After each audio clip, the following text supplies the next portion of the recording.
الحمد لله رب العالمين الصلاة والسلام على خاتم النبيين وعلى آله وصحبه أجمعين أما بعد فأعوذ بالله من الشيطان الرجيم بسم الله الرحمن الرحيم قال الله تعالى في سورة النساء رسلا مبشرين ومنذرين لئلا يكون للناس على الله حجة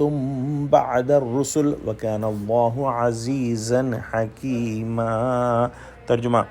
سب پیغمبروں کو خدا نے خوشخبری سنانے والے اور ڈرانے والے بنا کر بھیجا تھا تاکہ پیغمبروں کے آنے کے بعد لوگوں کو خدا پر الزام کا موقع نہ رہے، اور خدا غالب اور حکمت والا ہے۔ پچھلی آیت کے اندر ہم نے پڑھا کہ اللہ سبحانہ و تعالی نے بہت سے پیغمبروں کو بھیجا، اور ان بہت سے پیغمبروں میں کچھ کے حالات اللہ سبحانہ و تعالی نے بیان فرمائے اور کچھ کے قرآن میں بیان نہ فرمائے، اور اللہ سبحانہ و تعالی کی یہ سنت رہی ہے کہ وہ انسانوں کی ہدایت کے لیے پیغمبروں کو بھیجتا رہتا ہے، اور پیغمبروں کا کام ان کو بتانا ہوتا ہے، انسانوں کو بتانا ہوتا ہے کہ اللہ کے احکام پر عمل کرنے سے آخرت کے اندر وہ جنت کے مستحق ہوں گے۔ گویا جنت کی خوشخبری ان کو پیغمبر دیتے ہیں، اور ان کو جو ہے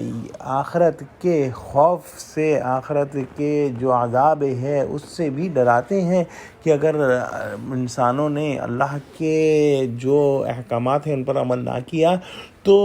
ان کو آخرت کے اندر عذاب ہوگا۔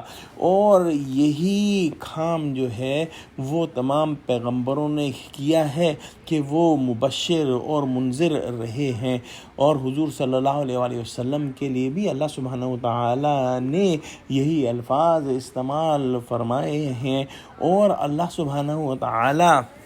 حکیم ہیں اور حکمت والے ہیں اور غالب ہیں، اور اللہ سبحانہ و تعالی نے پیغمبروں کو اس وجہ سے بھیجا ہے تاکہ وہ مومنوں کو خوشخبری سنائیں اور کافروں کو ڈرائیں، تاکہ لوگوں کو قیامت کے دن اس عذر کی جگہ نہ رہے کہ اے اللہ ہم کو تیری مرضی اور غیر مرضی معلوم ہی نہ ہوئی،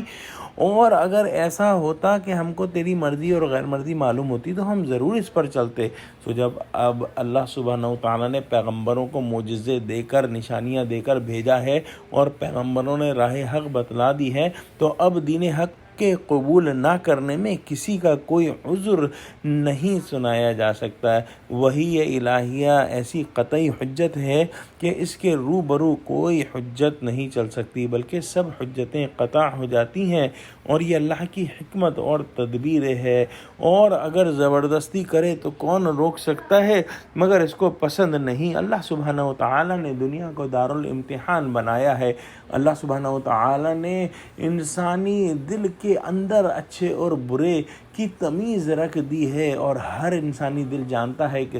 اچھائی اچھائی ہے، برائی برائی ہے، سچ بولنا اچھی چیز ہے اور جھوٹ بولنا بری چیز ہے، چوری کرنا بری چیز ہے اور امانت کا پاس رکھنا اچھی چیز ہے۔ ان تمام باتوں کو جاننے کے لیے انسان کو کسی خاص دین پر چلنے کی ضرورت نہیں، بلکہ اللہ سبحانہ و تعالیٰ نے یہ تمام چیزیں انسان کے اندر ودیعت